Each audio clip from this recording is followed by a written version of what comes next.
istri malah pada shopping. Istri 6 kok shopping aja kerjaannya, rumah gak ada yang ngurusin, usia banyak.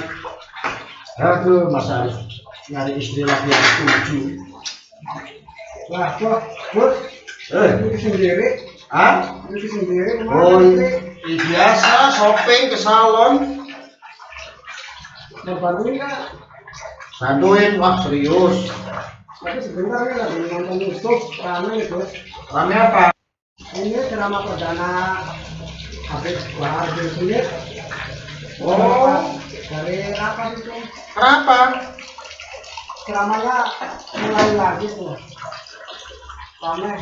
Oh, gitu. Jadi begini ya. Memang setelah melihat cuplikan videonya, dia mengancam akan membantai satu persatu siapapun musuh dari Rizik Syihab. Karena dianggap bahwa Rizik Syihab itu datang ke Indonesia itu atas permintaan umat. Pada saat Rizik Syihab di penjara, kok umatnya diam saja? Dia marah, kata Habib Bahar. Nih cuplikannya.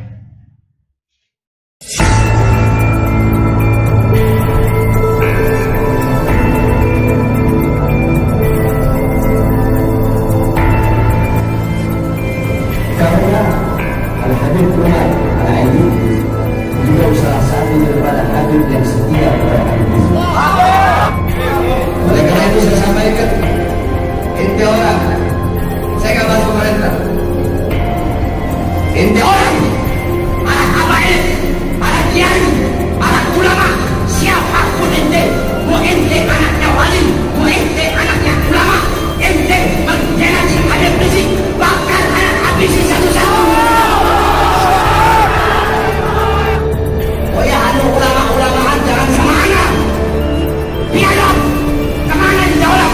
Ente kalian semua yang undang Habib Rizik, beliau di Mekah, lebih enak. Beliau di Mekah, enak, tenang hidupnya. Kalian yang undang beliau datang ke tanah air, kalian ketika beliau di penjara, kemana kalian?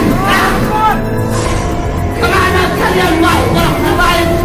Ketika beliau di penjara, kalian melempem, kalian jadi lembut, kalian jadi belok kepada orang-orang yang soleh. Dan saya bakal cari kalian jadi bersatu. Bakal saya habisi kalian.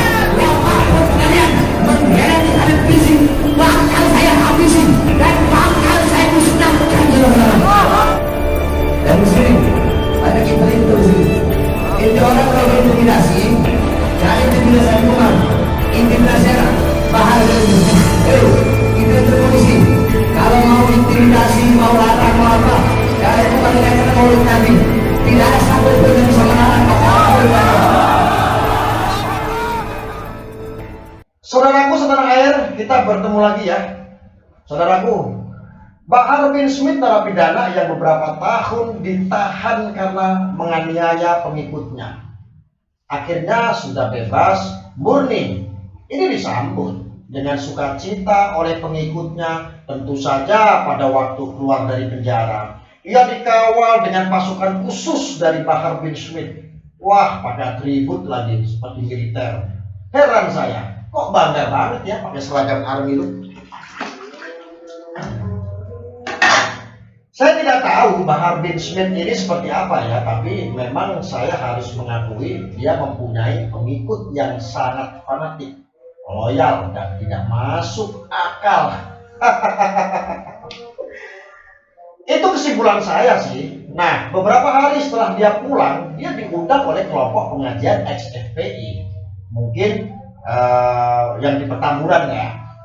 Dia berteriak-teriak seperti orang kesurupan. Saya tidak tahu, mungkin sudah lama tidak berceramah di panggung. Begitu kira-kira.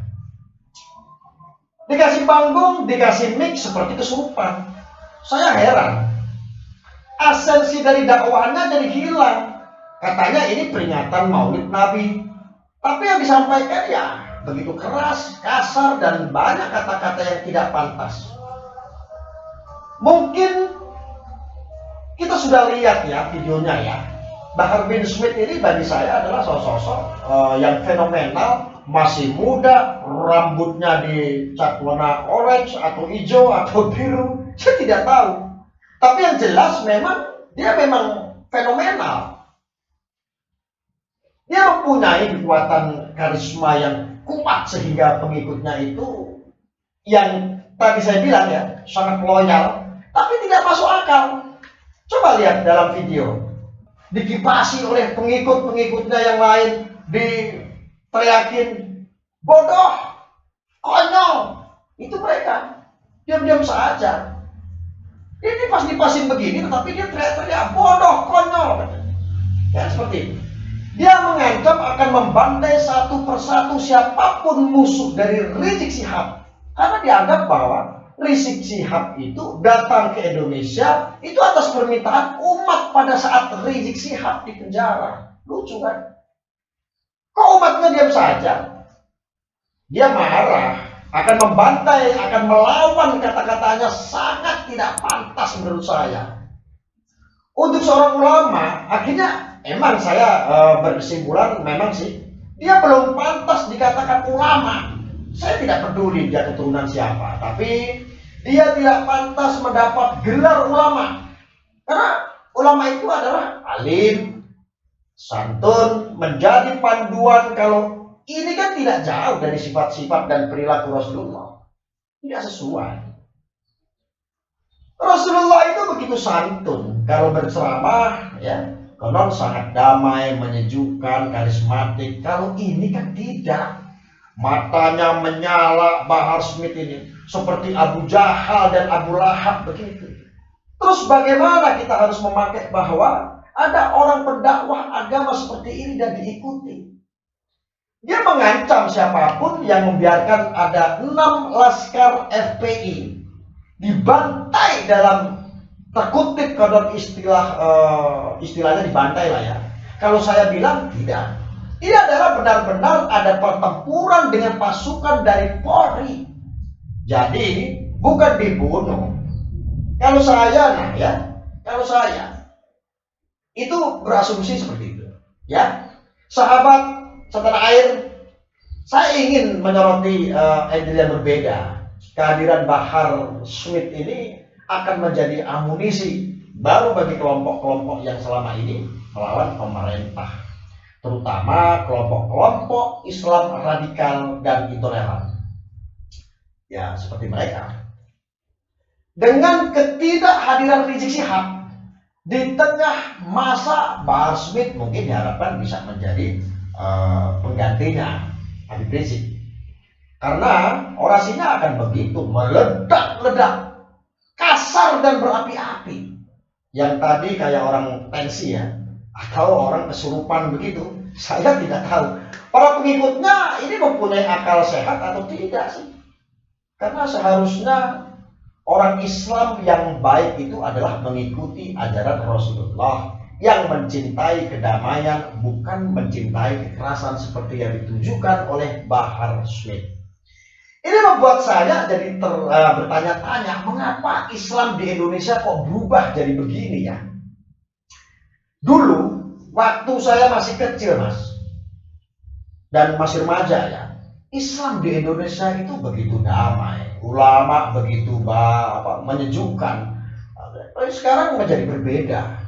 Banyak anak-anak muda yang mungkin ilmu agamanya belum terlalu mumpuni, tapi sudah dikokohkan menjadi seorang habaib atau ulama gede, sehingga bisa diberikan panggung yang begitu besar sehingga dia merajalela seperti Bahar Smith.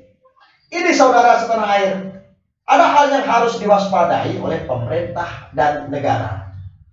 Kehadiran Bahar Smith ini, orang ini sudah mulai berani mengancam-ancam. Dia mengancam ulama, mengancam pendakwah agama yang tidak sejalan dengan mereka. Dan dikatakan berseberangan dengan Rizik Syihab. Dia mengancam intel polisi, dia mengancam negara. Bagi saya ini sudah keluar dari jalur, sudah offside. Jadi saudara senair, saya hanya menghimbau kepada pemerintah untuk kembali menegakkan aturan, menegakkan marwah kewibawaan negara. Dulu pada waktu bulan November 2020, kita mempunyai sosok yang sangat fenomenal. Yang menjadi acuan kita, Pangdam Jaya, waktu itu Mayor Jenderal TNI Dudung Abdurrahman. Sekarang beliau sudah naik tingkat menjadi kepala staf Angkatan Darat. Jadi Pak Kasat sekarang beliau. Mudah-mudahan Jenderal Dudung ini memberikan kembali kontribusinya, mungkin tidak langsung tentara menghadapi masa, tetapi memberikan penguatan kepada Polri, karena memang tentara TNI masih ada di depan kita, masih akan membela kita. Itu keyakinan saya. Ada Kapolri, ada Panglima TNI, dan ada beberapa tokoh-tokoh yang lain. Itu kita harapkan untuk melindungi rasa aman dan nyaman masyarakat. Jangan sekali-kali kelompok intoleran ini kembali diberikan panggung dan dibiarkan merajalela. Negara tidak boleh lagi melakukan pembiaran yang terjadi seperti tahun 2020, bulan November. Masih ingat ya Mas ya sampean ya? Nah, pada waktu itu Rizik Syihab dan kelompoknya begitu merajalela karena dalam tanda kutip ada pembiaran. Sekarang pemerintah dengan adanya Polri dan TNI yang kuat, saya pikir harus kembali menegakkan marwah dan kewibawaan negara. Jangan sampai orang-orang seperti Bahar Smith ini kembali membuat kegaduhan yang tidak perlu. Kalau dia membuat narasi yang menyejukkan, kita tidak ada masalah. Dia punya pengikut, tidak ada masalah. Tapi pada saat dia sudah mulai mengancam orang, mengancam aparat negara, nah itu baru masalah. Saudaraku, saudara air, opini ini sekedar mengingatkan kepada negara, kepada aparat intelijen, aparat keamanan, bahwa potensi Bahar Smith akan masuk dalam kelompok PA212. Ini terbuka lebar, karena menurut saya pada saat Bahar Smith ada di penjara, Rizik Syihab di penjara. Memang kelompok ini kehilangan ikon, kehilangan tokoh sentral yang biasa bersuara lantang. Nah, orang-orang seperti Haidar Hasan, Novel Bamukmin, itu ya walau bekasnya masih cemen lah ya, jadi tidak terlalu diikuti orang. Nah, dengan kehadiran Bahar Smith, ini menurut saya perlu diwaspadai. Mudah-mudahan pemerintah tidak diam saja, karena videonya sudah menyebar kemana-mana. Sudah jadi viral kok. Saya yakin pemerintah, aparat negara, aparat intelijen sudah melihat video yang disuarakan Bahar Smith penuh dengan ancaman, penuh dengan tuduhan, penuh dengan kekerasan. Ini yang harus kita hindari. Karena apa? Apa yang disampaikan oleh Bahar Smith ini membuat masyarakat jadi ketakutan. Jangan lagi kejadian pada saat Rizik Syihab datang ke Jakarta, waktu itu bulan November tahun 2020, kembali terulang. Rasa aman, rasa nyaman masyarakat terusik dengan kehadiran kelompok-kelompok intoleran ini. Ini Indonesia Mas, ya, jadi bukan Arab. Jadi kita harus menjalankan agama kita sesuai dengan adat Indonesia, adat yang penuh etika, penuh sopan santun, dan yang paling penting penuh kedamaian. Kita ini negara berbineka tunggal ika. Banyak suku, banyak agama, banyak bahasa. Jadi jangan sampai keberagaman yang sangat indah ini dirusak oleh orang-orang seperti Bahar Smith. Saya berharap Bahar Smith mulai tidak terlalu membuat kericuhan. Kembalilah menjadi orang Indonesia yang santun, ulama yang baik, ulama yang diikuti orang tentunya. Sebetulnya dia punya modal karisma, dia punya modal pengikut yang loyal, dia mungkin punya ilmu agama, cuma mungkin arahnya harus lebih soft, harus lebih lembut agar pengikutnya semakin banyak. Kalau model kekerasan begini, saya yakin ia tidak akan banyak pengikutnya. Yang akan mengikuti langkah Bahar Smith, mudah-mudahan ini menjadi kepedulian kita semua ya untuk pengikutnya. Terutama pada aparat negara, jangan sampai sekali lagi saya katakan rasa aman dan nyaman serta kedamaian masyarakat terusik kembali. Ini pesan saya. Baik, sahabat setanah air, demikian, mudah-mudahan Anda selalu sehat dan tetap menjaga kesehatan. Ya, itu Mas. Apa lagi? Udah Mas. Apa? Nggak usah dibantuin lah, males. Lo kok males kenapa? Hujan. Oh, semprul.